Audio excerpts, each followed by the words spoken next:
Yo, you're listening to All Elite Podcast. Boom. And it is the worst podcast ever. We live! Ow! It's Scorpio Sky, Oxford Daniels, Clifton, SoCal, Central Door. I see you! I see you! This is Isaiah Cassidy. I'm Mark Quinn, and we're Private Podcast. This is the All Elite Podcast, You're listening to the All Elite Podcast, which happens to be the worst podcast I've ever been on. I see you!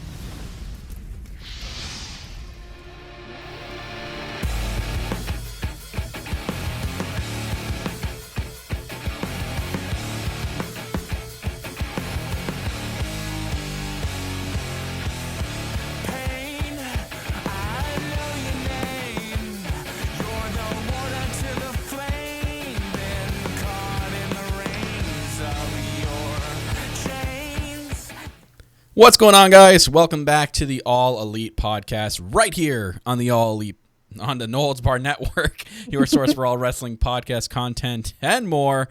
I'm your host, as always, stuck in quarantine, just like all of you out there. I'm the self-proclaimed greatest host, your owner and CEO of the No Holds Barred Network, Kyle Masters, and I'm always joined here on the podcast. She is also stuck in quarantine still as well, and she's a lady of many names. We know her as the Heartbreak Chick, the EVP of Giggles, the Queen of the Indies herself, Tiffany. Oh, Lord. Ha! Ha! Ha! My God, so close up to the Yeet. camera.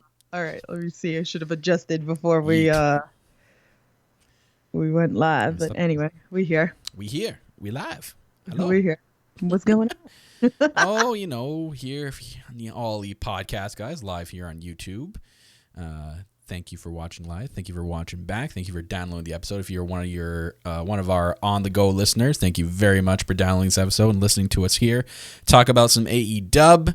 We're going to go over Dynamite this week, kind of briefly chat about AEW in general. And it's, I don't know, it's getting pretty, I can say it's getting pretty hard, but it's getting pretty hard. It's, to me, it's, I don't know.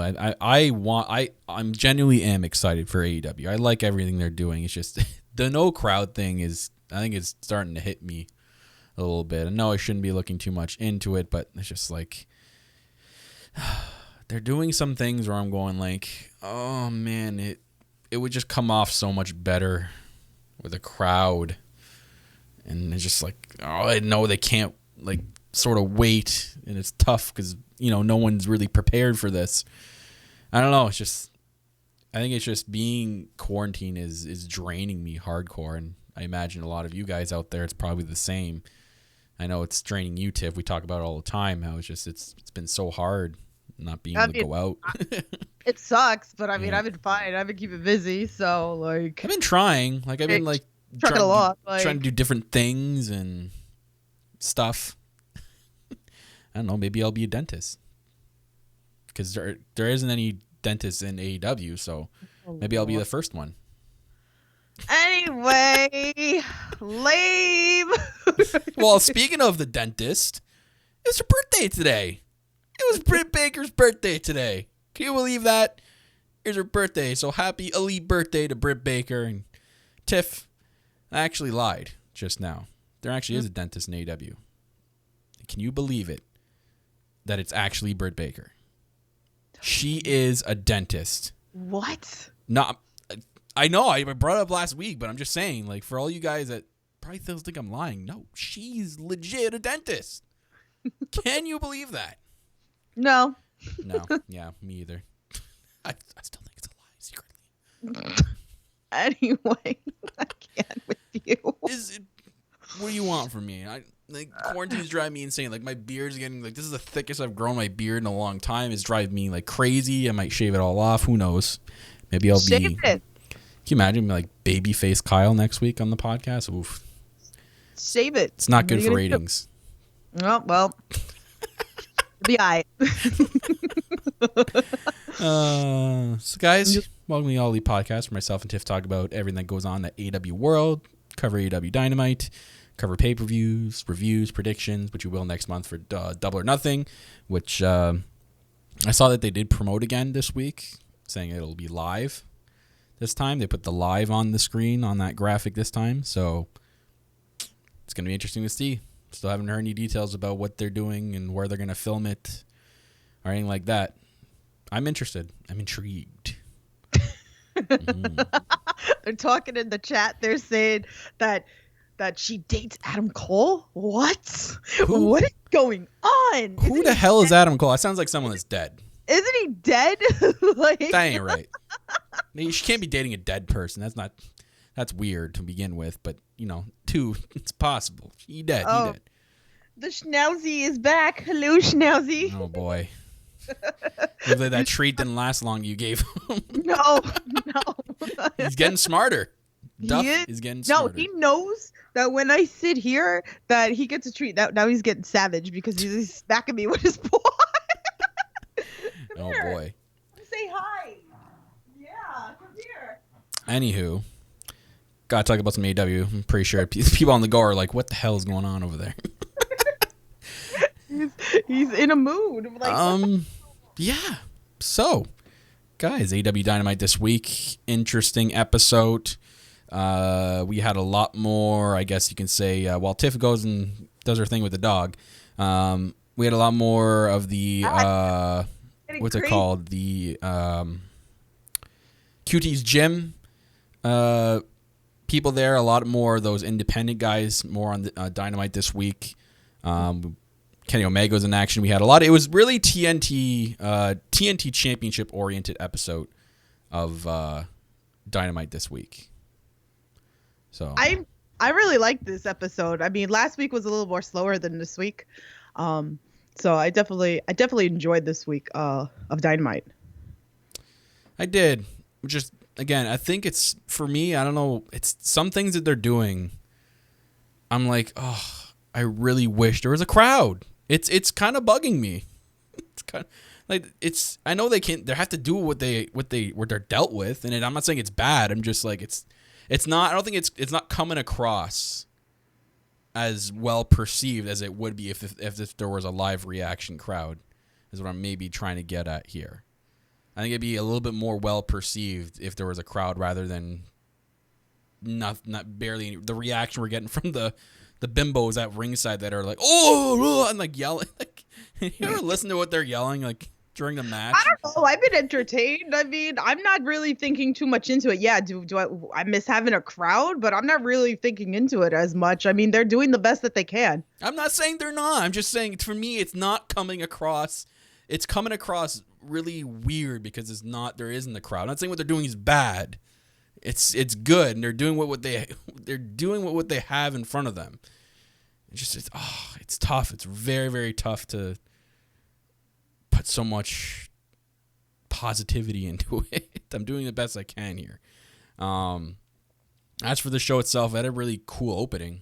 I really loved Cody Rhodes' whole open with the screens there and the chair and him basically breaking down the tournament, breaking down each person. That was really cool and got me very hyped for the episode. Like, after I seen that, I'm like, oh my God. I was getting chills like on my arms after watching that. Seriously. Their vignettes are just getting better and better. But I think this is like one of the first things that we had noticed in the beginning of a lot of the pay-per-views as well. Mm-hmm. Actually, speaking of Cody Rhodes, today was the official day that the trademark for Cody Rhodes that would be had on the name came to an end, and Cody very quickly filed for Cody Rhodes the trademark. And good, he should. And I didn't know. I read the article that was posted today. I was interested to see what happened with Cody Rhodes, and he said that he could have been using Cody Rhodes this whole time, even back to when he was in Japan. He said he wanted to get the name The American Nightmare Cody singular over. That was his plan. He wanted to get that over. He said, I could have been using Cody Rhodes this entire time, but I chose not to. So that was interesting. I didn't know that. I really didn't know that. So that was pretty cool. Like, he wanted to get that over more than, Cody Rhodes together. So, but now, obviously, now that the trademark's over with, he's going to for sure trademark it like he should. And then I can't wait to hear Justin Roberts finally call him Cody Rhodes, like put the whole name, instead of doing Cody and Brandy Rhodes to get around it. It's weird. Really sad, but yeah. So we had some bracket furtheration. I don't even know what the word is for that. But we have our semi-final set, which they did announce on Dynamite this week that we're going to have a double main event next week. They're doing both semi-final matches next week, meaning that we're going to have a 3-week build with the 2 finals people that lead into the pay-per-view, because the finals are going to be held at Double or Nothing. So as soon as next week's done, we're getting a 3-week build, or kind of like a 2-week build for whoever are going to be in the finals. And this is a very, very interesting semifinal here, because again, like we were talking about in the beginning, this screams Cody Rhodes, Lance Archer finals because of all what's going on with them. I've read and heard a lot of different predictions for this. The one I liked the most, I know you're going to like the most, Tiff, is everyone. I've seen a lot of the people saying Darby is going to be winning this championship. He's going to find his way through with a big upset over Cody Rhodes, and they think that Lance Archer is going to face Darby in that finals, and Darby's somehow going to get the win over Lance Archer. And man, this is just a crazy tournament, whoever wins, I could see this going anyway, right? And I feel like with this championship belt that it has said that they wanted to put over new talent, right? Mm-hmm. But I could really see this come down to Cody versus Dustin, right? Yeah. So we could have that rematch, because everybody keeps talking about this match, right? Mm-hmm. That everyone loved this match, right? We put that fan tweet out. What was the match that you would tell everybody to watch in order to come over to be an AEW fan? If you weren't an AEW fan, Cody versus Dustin was your match that a lot of people brought up, right? Darby Allin, everybody loves Darby Allin. Who does not love Darby Allin? Darby Allin should have the belt. He should be the one for it. I could also see Cody versus Lance Archer going down, right? And then we have Jake the Snake Roberts as well in the background. Mm-hmm. I'm, me personally, I'm going to be a little bent if Cody wins this belt, because I really feel like you need to start putting over new talent, right? And I've been preaching this for a while, and a lot of people also agree Cody would be perfect for the mid card. But again, I was saying this before, that there's so much new talent out there that hasn't got that. We've had Jericho with the AEW title, that now Moxley has it, right? And then SCU originally won the tag team belts, and then you have Kenny and Hangman. So when is it time for the, more of the newer roster to move up? So I really feel Darby needs this, but I can also see Archer taking this belt as well. It could go either. It's tough. One of 3. It's either going to be Cody, Archer, or Darby. I would save Cody versus Archer for Double or Nothing, and I would give Darby Allin the belt. So you would have Dustin versus Darby in the finals? Either way. No, that's why. If that's the only way it would happen. But it could go. It could go either way. But if you want Cody and Lance at Double or Nothing, and it has to be Darby and Dustin, because there's nobody else. Yeah. But it could just build a feud that it's if Archer comes in and then Cody comes, and crosses him, that can continue the feud into Double or Nothing. There's a lot of that's the nice thing about AEW, is there's so many possibilities of what we can do here. I saw a very good prediction of Lance Archer is going to beat the living hell out of Dustin to a point where he disqualifies himself and he just doesn't care anymore.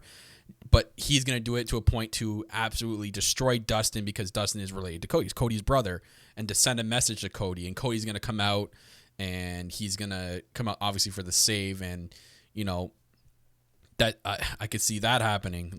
Dustin winning, but, him going to the finals not 100%. And there's so many, again, like you just said, there's so many different ways that can go through this. I read a lot of pretty cool different type of predictions. We'll have to see. Next week's episode of Dynamite is going to be definitely a must watch. They were smart to book both semifinals in the same week because that's going to get people's attention. That's going to get people to watch and go, okay, how are they going to book this finals? Where are they going to go? What direction are they going to choose? Because there's so many. So This has been a very good, very, very well booked tournament for what they have. So again, there's probably a lot of these people probably wouldn't have been in the tournament if they had their full roster on deck, but for what they've had, it's been a very good tournament. So very good and very kudos to all of them. And then speaking of the matches last night we had Dustin versus Kip, and I thought that was a very good match. I thought they both did a good job to put each other over. Kip got a lot of offensive. Dustin, still showing that he's got a lot of gas in the tank. They did a lot of cool things with Penelope Ford and Brandy Rhodes. Like, they got the valets involved. So I thought they did a pretty good job and they made it the main event, which is great because obviously Dustin putting his career on the line, saying if I can't beat this little shit, I'm gonna retire. So Dustin putting a lot on the line in this quarterfinal match of all time. So yikes, It's crazy. I called that Brandy was gonna take out Penelope Ford, so I feel like that match is gonna happen. God, they both looked very good tonight or last night. They looked good. That's all I'm gonna say. So stupid. Oh my God, I can't with you. And the other one, Darby versus Sammy, was so good. That was very well done. And I know there's a lot of people. I saw a lot of people complaining that Sammy's taking a lot of L's, but he didn't get. It's not like he got buried in a sense. Like him and Darby beat the living crap out of each other. Like Darby was bleeding from the nose, and it was basically all Sammy. Like Darby ended up getting the what they call it, the underdog victory here. Yeah. Is this scream like Sammy is gonna win? He dominated Darby for most of the match. So I think that was a perfect way to give Sammy the L here. It was very, very well done. That pin he does. You were telling me something about Gangon last night to do with. Well, no, it just seemed like we were what are the moves? It wasn't the finish. That it just seemed like a variation of his Dreams by the Waterfalls to me. But he threw him over on his shoulder and then did the kick. Okay. So it kind of reminded me. I was like. But it wasn't. I was like, oh, no, I'm ready to hate you right now. Don't mess with number one husband. Don't mess with finishers. I don't like it. I can't. Yeah, it just looked like a variation of Gangon's Dreams by the Waterfall. I was ready to smack someone. It was a good match though. I like the pin that they do. He calls it it was something dinner table. Oh my God, they mentioned it twice. I can't remember that. It had something to do with a dinner table. The name of that pin. It's really cool how he does that. It's almost like he's going for a sharpshooter, and then he goes over you front ways, and then I don't know if you can kick out of that. If you tried that move on somebody, I don't know how you kick out of that. That's a really unique pin. It was the Last Supper. I'm sorry. I wrote it down. I knew I wrote it. Yeah, the Last Supper because I just thought it was awesome. But yeah. Last Supper. It makes sense though, but crazy. Really good match. I mean, I could watch those two go at it all the time. It's just a perfect chemistry between the both of them since to the beginning to the end of it. And props to Kip too. Kip is so good in the ring, and I tweeted out and he liked it. I was awesome. He liked my tweet. I told him I really appreciate his in-ring work, man. I've been watching him closely, and Kip's probably one of my favorites now in AEW. One of them. Not my top. One of my favorites in AEW with his in-ring work. And just because also, too, he names all his moves after Harry Potter. You're an automatic A in my books if you name your moves after Harry Potter. It's the coolest thing ever. So hot. Oof. I tweeted, I was like, why is he so cute? Oof. Oh man, Halis the husband. Damn, I love him so much. But and that accent though. Oh, he's so sweet. I think this pandemic's actually done really well for him because he's been featured a lot more now on TV than he was before, and I think he's kind of I've seen from what I've read on Twitter, he's kind of growing with the audience a little more as well. So this has been a blessing in disguise. Yeah, for some of these. Yeah, definitely. And then now we have an incredible semifinal. Cody and Darby, we saw what they could do. This is basically a rematch. They had a really good match before. Dustin and Lance is the interesting one. I kind of like the prediction that Lance is just going to get himself disqualified and just beat the living crap out of Dustin because he's a Rhodes, and he's going to try to stick it to Cody by just absolutely killing Dustin Rhodes. So, because there's no way Dustin Rhodes pins or gets over on Lance Archer. Lance Archer, if they're going to go in a way of a pin, Lance Archer's winning. But if they're going to go in a different way, like the prediction that I read, he gets himself disqualified, but he's still like, even after the disqualification, he just destroys Dustin, like choke slams him on a ring, or like a side of the ring cage, or just something. Like he does something crazy. They have something set up. So I think that's going to be a match to keep an eye on. Both are going to be a match to keep an eye on. So next week, double main event. Let's go. I love when Sean Spears with the sigh when he was beginning, saying Sammy owes me money, and then Sammy's like, I got you. It's in the back, man. It's in the back. The littlest things that are so important, the little details that are so important that it's so entertaining. But I was dying. I was like, this is great, man. Like, I tweeted at Sean's room, like that's sign of the night right there. Oh my goodness. Oh jeez. Can we talk about my boy Orange Cassidy versus Jimmy? The OC. He had his first, I guess, his Dynamite debut. His Dynamite debut match. He had his first match at Revolution against Pac. So now we had his Dynamite match. Man, and this is one thing. Don't take this the wrong way. Like I love me some Orange Cassidy so far. He's really turned my head towards him, and I love what he's about. But again, he's one of those acts where you kind of like, you have to have a crowd for that. His acts thrive on crowd reaction. Like, it was awesome to watch. It was great. Yeah. But without the crowd, it didn't do it for me, because the crowd are kind of make him in the ring. Like whenever he does like his lazy slaps and the crowd goes, oh, that's part of Orange Cassidy's act. But when there's no one there doing it, there's like the three guys at ringside doing it. It was just like, it was great, but it's like, it didn't do it enough for me. But the match was good. The match was very well done. Oh man, like, it's just every time I see him wrestle, it gives me all these flashbacks. And of course, like, I'm always gonna appreciate Orange Cassidy. Because it's always been one of my favorites. That Superman punch, love it. I love the way he does that Superman punch. That's really cool. It's my favorite about him. I just miss a lot. There's just things about him that I miss that we're not getting out of from the indie scene in him. There's a lot of more comedy acts that are great. And I called it. I told Kyle, I was like, when he gets really mad, that's when he fires back. And there's like certain things about him that it was like he'd be on the turnbuckle and then he'd drop down and he would miss his opponent. It's like little things like that are the most funniest key things about Orange Cassidy that I just love so much about him. His lazy splash. Oh my, yes. And Jericho's like, oh wow, he's so lazy. What kind of a splash was that? But I miss like more of like the hands in the pockets and like a lot more moves going on. But even when like Jimmy Havoc was biting his hands and then putting them into his pockets, I was just like dying. That was a cool spot. There were so many great spots. Like even with like when Penelope came up and then Chuck like walked around and he was like, what are you doing? And then all of a sudden you see Frank Kip flying over. Like, these are the little things that are just so entertaining. But hey man, we do need more Jimmy Havoc. Shout out to you, Ori. That's just your man. That's the number one husband for her. But yeah, I mean, I love Jimmy Havoc. I wish we have more of him. Mm-hmm. But I need more of Orange Cassidy. But I need indie style Orange Cassidy.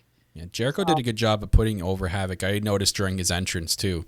Like they both made a point of like showing like the way he dresses, the way he comes out with like his eyeliner, like his style of wrestling is unique. So they did a very good job of putting him over for, maybe the casual fans that are tuning in, the newer fans of AEW that kind of like, I mean, again, he's another guy that we didn't get to see a lot back when we, before this pandemic, and now that he's getting more of a chance to get shown, it's making and growing a new appreciation for a lot of these guys, for a lot of the newer AEW fans who might not know him from the indies or know him from before. So They did a very good job of doing all that, and they are continuing doing a good job of that. But yeah, I did like the match, and his whole comeback thing is awesome. Like I said, I love his Superman punch. His Superman punch is great. I love the way he does that. But it's a good match. I enjoy, and you got the win. I was shocked. I thought for some reason Havoc was gonna get the win. Nah, he needed this win. This win. But now that we got built up for like next week as well with they announced the best friends against Havoc and Kip. So, and I like the fact that he was like, I would love to like face, Penelope, but we can't for obvious reasons. But I would love to see Trent versus Penelope Ford. Silent Trent. That's a deadly Trent. No, oh my god, please, but like she could go, man. Like I would love to see, like I want more intergender matches. Okay, anyway, let me not. Do you think best friends need a girl in that stable? No, absolutely not. I want Trent to be on a singles run, to be honest with you, but absolutely not. Do not need it. Mm-hmm. But I think we're gonna see. I think we might see some interaction between those two, like Cassidy and Penelope, because it's a no disqualification, no count out tag team match. So that's gonna be great. So, oh my god, the appreciation that I had for the vignette with Scorpio Sky yesterday. Oh, like, right. I did not even know like his story, and it's like I've met Scorpio Sky like a couple of times, and he's such a sweetheart. Like at least like he's just very like down to earth, and I mean even me and Kyle got a chance to like talk to him at like Full Gear and stuff, but I talked to him even at All Out, like by the bar a little bit. He's just such a decent human being, and like I do not know these stories, so I love that, and I wish we get more of that, even like or on we used to get them. I wish we get a little bit more, especially now since they're trying to fill up time during Dynamite. So if we could get like little stories like this on Dynamite, that's down for like let us get a little up close and personal with a lot of these wrestlers. So but I'm glad that he's at where he's at. And, I find this even with a lot of the wrestlers that I interview in the indie scene that they kind of come to like a breaking point, like, oh, I'm not going to do this. And then it's like, okay, I'm going to do this for like another year and see where it goes. And look what happened. Like, and then he got like picked up to like where he is now. So, and I'm so grateful for it. How do you like when they do the Taz, like the Taz, cool. Like he does like the in-depth analysis. Yeah, I really like. You didn't like it? I liked it. I do.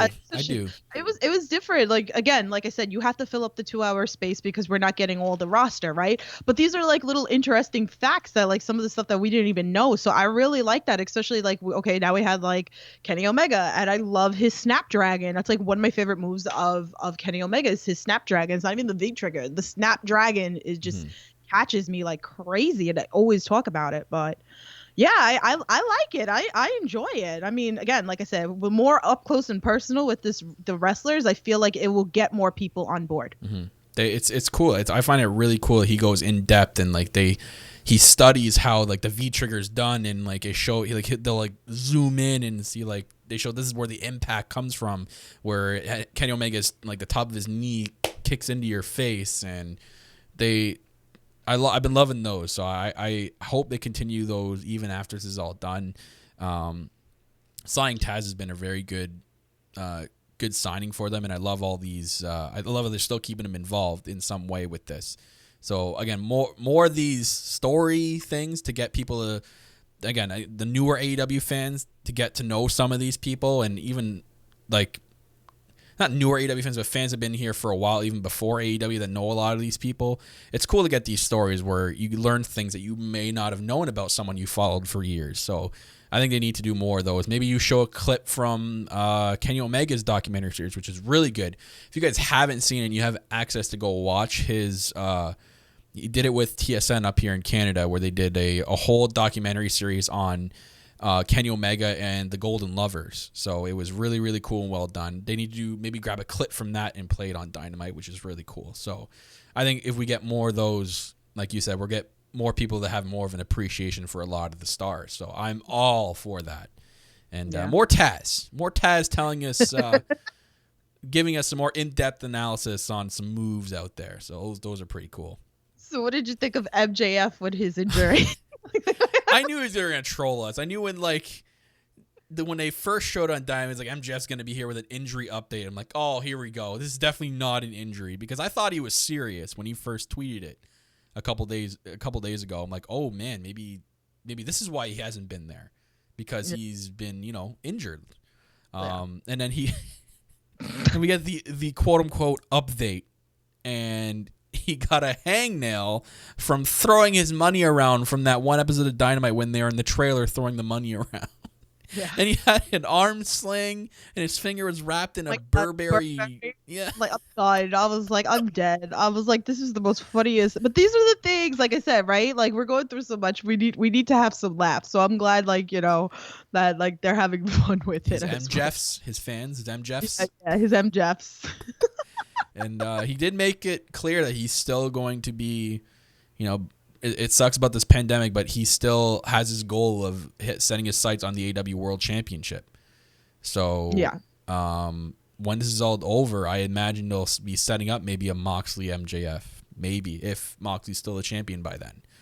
So that's cool. That's cool. I think I will be the first to say, maybe not, but I think MJF does deserve a world title opportunity, man. This guy's put in the work since day one in AEW. So seriously, give him an opportunity. Why not? Mm-hmm. Like I've been saying it. I mean, I think it's too soon to put the belt on him.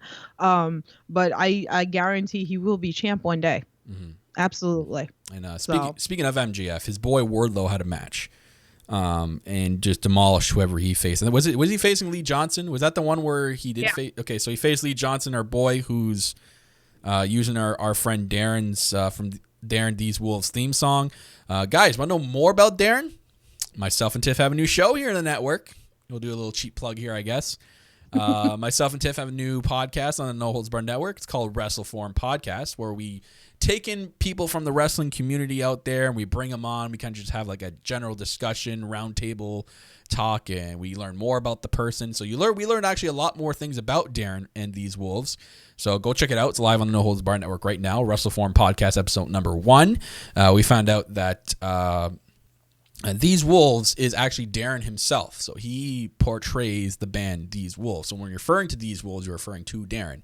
And he's had the song done Enough is Enough, which is being used by Lee Johnson on AWTV, which is really cool. That's like 3 times now. So, and we get excited every time we hear. We actually go into a chat with him. We're like, ah! We're like, ah! Just scream, ah! We don't even say hi. We're just like, ah! And he's like, okay. Hey, you got to do what you got to do. So I told you, I talked about that I was going to spray champagne all over him. So on that episode, so it was pretty entertaining. A little bit of the bubbly. Bit of the bubbly. Oh my God, let's talk about Matt Hardy, man. Hold up. I have something else to say about Wardlow. Oh, okay. And I mentioned it. I tweeted it. I'm like, this needs to happen soon, or not soon, but eventually. And I think it's a money match. It's a huge match, pun intended. But Lance Archer versus Wardlow eventually needs to happen. My God. Oh my God, those two going at it is going to be a barn burner. Throw Brodie Lee in it too. Let's have a 3-way. Oh my God, like a monster's ball. Yes. Jeez. Oh my God, take my money. Could you imagine like the match? It would be fire, man. I'm down for it. Those are like the monsters of like 3 different like mini factions. Like you're getting the monster behind Jake Roberts, you're getting the monster behind MJF, and you're getting the monster behind the Dark Order. So like monster's ball, call it. Oh, I think TNA used to do those, so that's probably where I got that from. But yeah, Lance Archer and Wardlow, I'd pay to see that match. Those two would be one hell of a match. And then I guess speaking of Brodie Lee, he made an appearance and he had a promo, which I was wondering who he was talking about. So he mentioned a lot of things like Heisman and all that, like which is a championship college football of the year player wins. And I joked and I was like, oh, it's Johnny Manziel. He's part of the Dark Order. And no, I found out who it was. So it's a product of the Nightmare Factory. And he's an alum. Cody tweeted out today, actually. His name is Preston Vance. And I guess he did have a dark match before, I guess, with this guy. But now he is part of the Dark Order, and his name is 10. 10. And then Sean Spears, like Dark Order, Brodie Lee introduced him on Twitter, and Sean Spears quote retweeting goes, "Hey, take it easy with that 10 thing." Oh man, But yeah, Preston Vance has joined the Dark Order. We saw a little cool vignette with that. I thought that was pretty cool. And then Mrs. Masters actually brought it up. She's like, Brodie Lee seems less screamy this week. Like he was like yelly and very, very aggressive the last couple of weeks. This week, and I put in more perspective here. This week he was more manipulative. He was more collected. He was very diabolic, kind of a Brodie Lee, like, you know, silent but deadly. Not speaking of other things, but, you know, he was kind of silent but, you know, still deadly at the same time. So Preston Vance, the 10, but he's a beast. You look at this guy, and you look at the pictures they posted on Twitter. This guy is a monster. Like, this guy's going to be the perfect right-hand man for Brodie Lee. This is a very good idea. I appreciate this idea. And then, oh, man. I can't. So after Brodie Lee squashes, obviously, he sets his sights on none other than Marco Stunt. I'm like, oh, no. What has Marco Stunt done to get punished by Lance Archer, and now he's getting set up against Brodie Lee of all people? What has he done? What has he done to people there that he's getting punished this way? That's not fair. Hey, he can hold his own. He can hold his own. Was he get thrown into the crowd again? Probably. You know, that's the thing, though. Marco Stunt Man. God. Literally, he's gonna be a stunt man. He's Who's fine. next? Is Wardlow? If Wardlow's next, I'm gonna confirm that he's done something to someone to get this punishment, because that'd be 3 big guys just destroying Marco Stunt. He'll be all right. Then they're gonna do a 3-on-1 handicap match. He'll be all right. He got this. Okay, well, they set it up. Next week we're getting Brodie Lee versus Marco Stunt, so we'll see.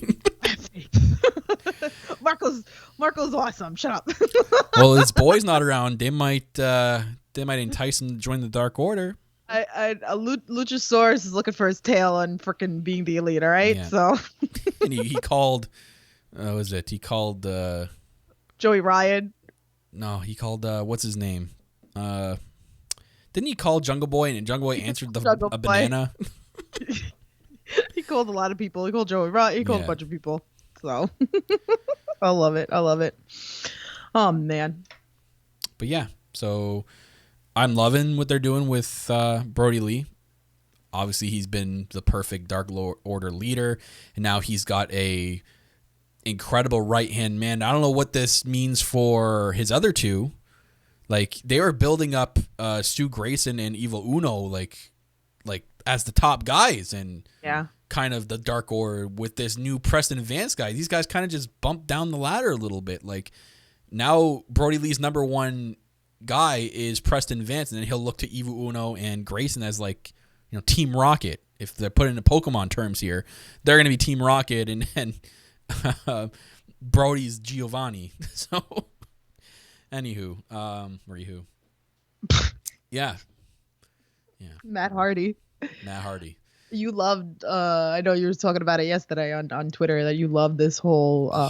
I love the whole freedom they're giving to him, Yeah. and that we're getting the whole broken freedom, and he's very good at what he does with the character. And we got a really sweet promo this week because we had him cutting a promo on Jericho and cutting a promo on Sammy Guevara, saying, you know, Jericho, if you don't come, then how about you send your false god Sammy G to come fight for you, and like warned him.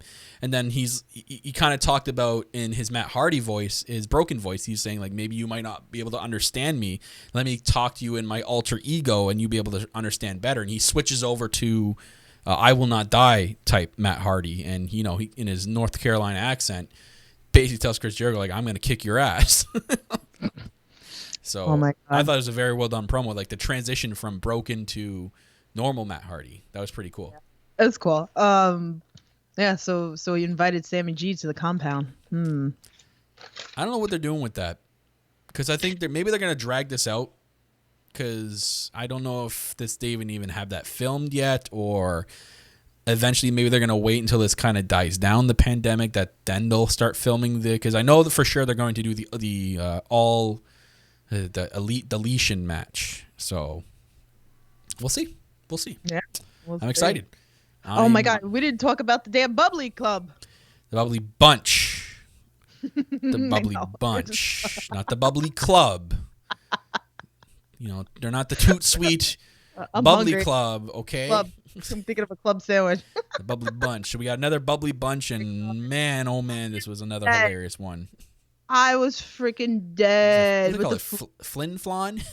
Oh my! I was dead. And then I don't know if you saw on Twitter, they were telling people to put out it, and like they would add the music to it and everything with it. I was dead. And then like the winner would receive the sanitizer because Sammy was like sad and everything. He was like, "I'm sad," and I was like, "Oh, you the sanitizer? Oh, I'm up for it or whatever." And he just like, I was dead. I was like, "Stop it!" I was dying. So to see some of those videos even today, like, put a smile on my face. But even Jimmy was on it. Jimmy was all excited and hyped. And Jericho was funny, man. He got so mad at Sammy for like outdoing all of them. Here's your stupid sanitizer. He threw it at the phone. The best part of all this, though, is this. I don't know if a lot of people know this, but they made a T-shirt. It's on the shop right now, AEW shop, or shopaew.com. Look at that Bubbly Bunch T-shirt. It's exactly almost like the Brady Bunch style you have. You got Santana, Ortiz, Jake, Jericho, Sammy. You got the two dogs. You got the Release the Hound Dogs, and you got the Bubbly in the bottom. I'm done. That's great, though. That's an amazing shirt. Like, that's so good. I love it. I bet you that's probably like the #1 seller. Look at Ortiz's face. Go look. Oh man, and Jericho's face. These are so well done. They really are a T-shirt company. They're hilarious. Oh my god, I can't. I'm dead. Yeah, Bubbly Bunch was funny. It was good. Yeah, I'm so down for this. I love it. Hey, again, like I said, you have to, got to try to keep in good spirits here. Entertaining, right? It's good. It's good filler. There's filler, then there's this filler. This is good filler. Yeah. This is entertaining filler, and I'm loving what they've been doing for what they have, and it's cool. It's also cool. Like, I also still like appreciate that they're using a lot of the Academy people there as opponents. The one kid, was it Justin? Guy looks like he's like 12 years old, man. Does his mom know that he's breaking quarantine here? Oh, God. Why is he over there? Saw you with those tweets yesterday. Does his mom know? I really want to know. I think we got to report him, man. Someone look him up on Facebook. There's no way he's of age. That's illegal. Guy looks like he's 12. Poor kid. A lot of people that, he's don't just look been getting like destroyed. Mm-mm. You know who did good though was the guy that Kenny Omega faced this week.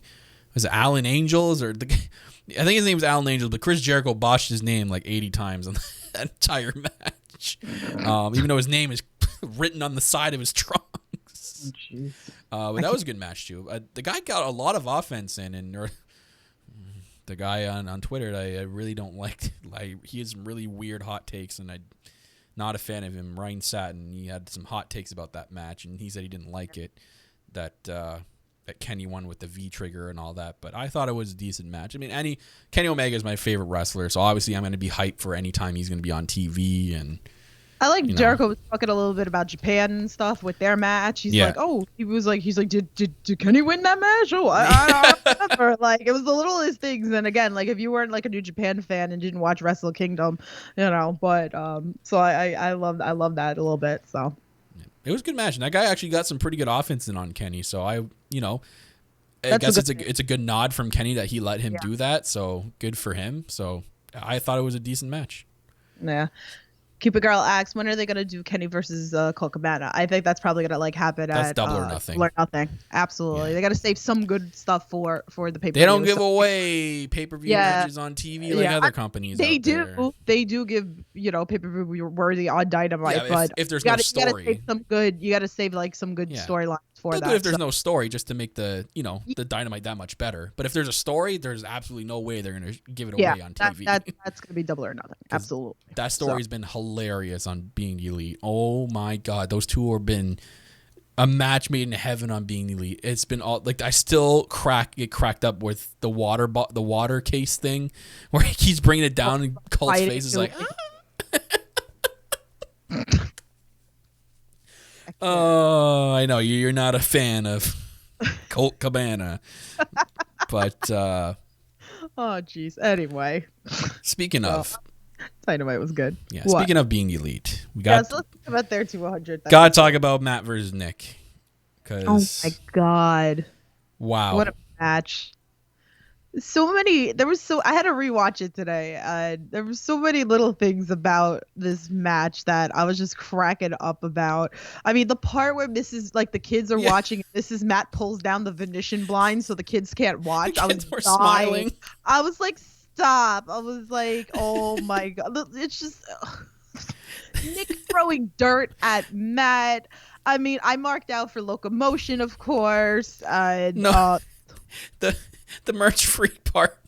Stop with the whole Marty Jannetty and the Shawn Michaels, the barbershop thing. Oh my god, I was dead. That was the best part. Funny because the outfit, the gear that Matt was wearing during that, he wore that at Final Battle, and I was there in New York at the Manhattan Center. I seen that, and they said that was their tribute for the Rockers, and I have a really great. I forgot. I should send to you. I had a really great picture of them together at that. But oh my god, I was dead. Like, oh no, you know what was also funny? The part where when Matt came out to the music, and then all of a sudden you see it had to be Brandon Cutler when he threw the money. Yeah. Young Buck money. I'm like, stop. I was like, I'm dead. You saw Cutler a few times there. Capri Sun Cutler. He was Yeah, he was laughing. I like that we got a little bit of footage of you could see him laughing during it. Oh my god, when the ref jumped into the pool, Matt's like, get in here, and Cal, and you just see him jump in, like arms and legs out. They did a Canadian destroyer. Who was that ref? Who is that guy? I've never seen him before. Oh god, I can't. That just. But the ending with the thumbtacks on the boot, and he's like flicking the boot. I'm like, what the hell is going on? I think they were making fun of Edge and Randy Orton in that scene. Geez. I think that's what that was. Was it? Okay, I didn't watch, so I don't even know. But I like when he's like, I'm sorry. I love you. That was the Ric Flair. That's Ric Flair and Shawn Michaels at WrestleMania 24. That's what Shawn Michaels said to him. Yeah. I'm just dead. I was just dying. There's some crazy spots too. Like a lot of them was like, oh, okay. They're actually kind of going full out. Like it was half cinematic. Like, it was half cinematic, half real. They were hilarious talking to each other while the match was going on. Yeah. There were some grunts, but there's a lot of them talking to each other, which made it that much better. So I like when Nick was like, "This is a house move dive." Yeah. A house show dive, and I was like, stop. I was like, oh man, bring back to the indie scene. Oh my god, I love it. Even fighting in the gym, and the part where they jumped into the little car, the little golf car, and then hop on up into the damn garbage can. I'm like, jeez, what is going on here? I think he broke his fence too. Sorry, they got money. They're okay. Yeah, it'll be all right. So, but no, there was so many great things about this match. I mean, I'm shocked they didn't go in the ring. I thought they would make their way over to the ring. There, wasn't it in the tennis court though? Is that where they had to set it up? But they didn't have it. There's no ring. I thought because it was weird. I thought they would end up in a ring. No, I'm actually glad it was like this because this was more entertaining because of the fact that they were saying the falls count anywhere. You did not want this to be in the ring, so I was entertained by this. So, great match. I'm glad that we got this. So I wonder if they'll fight each other in real life again, in AEW, on Dynamite. Oh, thanks, Ray. He said the thumbtack shoe was a nice throwback to the war with Candice LeRae and Joey Ryan. That's a good match though. Yes. Cuba Girl said, "Can you imagine what the neighbors have said?" These nut people, what are they doing? Well, they're filming some sort of action movie. Let's go check. The fake blood was funny too. The ketchup, which you can clearly tell was ketchup, was really bad. But it was meant to be corny, right? A lot of the stuff was meant to be corny, and the whole merch freak thing still got me. You want to see a magic trick? No. Nick's eyes just go in the back of his head. I'm done. Yes. That was good. It was nice, and it was so nice to see the montage of all their certain moments throughout the whole 200 episodes of BTE, which you still have to watch a bunch of it to get a great grasp of it. But oh my god, so there's still the ending though. I was just gonna say that. So what do you think that they still need to do? So I feel like it's either has to do with something with Hangman Page or Marty Scurll. It has to do with fear, the revolt. Could be that too. And that, There's a for lot of AKA the Revival, possibilities here. people, if you don't know, they've gone with Revolt as their Yes. team name. That trailer was sweet. I don't know if did you see Cash posted that trailer, Fear the Yeah. Revolt, FTR. Okay. Yeah. The Revolt. I like that. It's a sweet name. And then they had like a mix kind of like a kind of like a remixed type of theme at the end of their WWE theme with the say yeah. Like I was like, okay, let's do it. Let's do it. Get the Revolt in there. As soon as this is all done, we're going to get the Revolt and Young Bucks. I'm hoping if this is all clear for All Out, those two are going to have their match at All Out. Yeah. Oh. Well, we'll see. We shall see. Yes. Hey, we don't know. Hey, we just it's don't for know. horses. It is. It is for horses. It is. Yes. So. I do want to bring something up, and I forgot to bring it up in the beginning of the show. What's that? Guys, while I've been here on quarantine, I've been getting bored some days, and I'm like, we brought up something on the show one time where I'm like, you know what, I'm just gonna do it for the hell of it. It's fun. I'll get some more work done on it, and maybe we'll release it to people or release it some way. I don't know how I'm gonna do it, but guys, I'd like to present to you none other than the rough draft for the All Elite Podcast cooking book. That's right. Cooking. There's the cover you can see, guys. There it is. It is going to be called Cooking with AEP. That's right. I'm done with you. And I have 7 recipes already written down. And here we go. Here comes the first 7 recipes in the Cooking with AEP cookbook. We got number 1, Dynamite chili. Number 2, freshly squeezed mimosa. Number 3, the best friend cookies. Number 4, Le Champion brownies. Number 5, cowboy shit stir fry. Number 6, coffin drop soup. Ooh. And number 7, super kick omelet. I don't think anybody would want the coffin drop soup, though. It's not going to feature dead people. I'm just naming it after She goes like Darby. Completely lost it. Why? Because I'm being creative? Well, you'd like me to just come on this podcast and talk about AEW Dynamite. Last night was a very interesting show. We had Kenny Omega. We had Lance Archer. Like, do you want me to come on and just do that for a half hour? No! You want me to come up with this crap, some creative stuff, and have Tiff break because of it. That's why I do these things. Freaking dead, man. What the hell? Yes. Cooking with AEP, coming to a bookstore near you. Soon, maybe. I don't know. Oh no, I can't. I'm done. So what's in this super kick omelet? I feel like it should be very festive and like Mexican or something. Who knows? I actually haven't wrote down any of the ingredients for any. Actually, I only have ingredients down for one of those things. That's the Dynamite chili. That's a secret recipe chili that I will not be putting a secret recipe in it, but I'll put all the rest of the recipe in it that I will put for the Dynamite chili. That'll be done by me.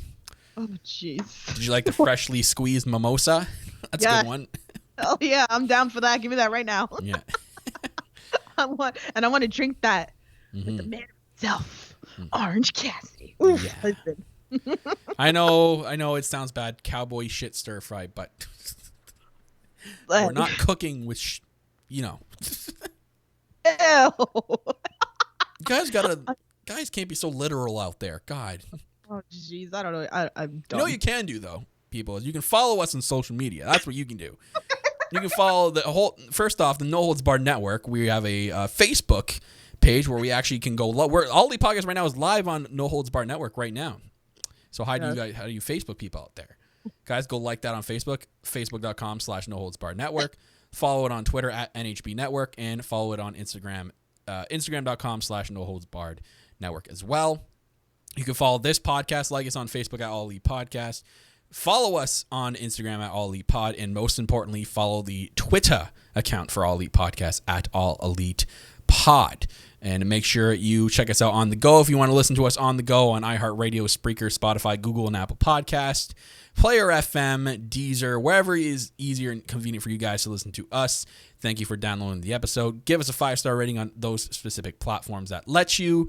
And make sure if you want to listen to us on the go, you search up the No Holds Barred Network. Also, shout outs to Darren. Darren letting us use the song Dead to Me by These Wolves for our official theme song of this podcast. So shout outs to you, Darren. Thank you very much, guys. Go check him out and support These Wolves. So, yeah. Oh, my God. I can't. I'm the dead. Cookbook's sweet, okay? Like, that's a big thing there. That could explode. In fact, if we can do this right, it's gonna explode on Twitter. I'm telling you. We're going to make a thread with all the ingredients on it. It's going to be great. I can see getting a lot of attention, Tiff. Just saying. Okay. I'm going to put work into this, and if it blows up, I want to hear I was wrong. Oh man. Okay. Do you have an update for the No Holds Barred website? Slowly but surely. We've kind of touched on the indie corner. We've pretty much almost finished that. I'm just going to do some more touch-up things because I'm very anal about certain things that look a certain way, and then I got to work on getting us a domain. So I will update everybody with that. Make sure you follow the network on social media. We will update everybody on there once we get this done. It'll be available soon. I really want it to be good before I release it. So slowly but surely, guys. Well, it looks good from what I've seen of it. It looks really, really good, guys. So, oh man, yeah. So it's been a good episode. Yeah. 79. We're getting close to 100. Almost. Do something big for 100. Yes, I mean, we did a Q&A at 50. I don't know if we should do another Q&A at 100. Maybe do a contest. I think it was contest worthy. Maybe we'll do something for you guys. So contest, maybe a best of clips. Of some of my favorite moments. I mean, it's been only 100 episodes. There could only be so much. I know. Only some really good moments. Yeah, like our first episode, Eat. Good times. Anyways, guys, that's going to wrap it up here for the All Elite Podcast episode number 79, right here in the No Holds Barred Network, your source for all wrestling podcast content and more. Make sure you are following the network, subscribing to us on YouTube, smashing the like button. Make sure you're keeping up with all the network. Some crazy stuff and more content comes to you each and every single week here on the network, provided by myself and Tiff. Make sure you are following us on social media. You can follow my personal one at Real Kyle Masters. You can follow Tiff at Loves to Dream 82. And we're going to wrap it up here. I'm the self-proclaimed greatest host and owner and CEO of the No Holds Barred Network, Kyle Masters, always joined by my co-host. She's the executive vice president of Giggles, Heartbreak Chick, the queen of the indies. That's Tiffany. And guys, we will see you guys next time right here for the All Elite Podcast. Take it easy.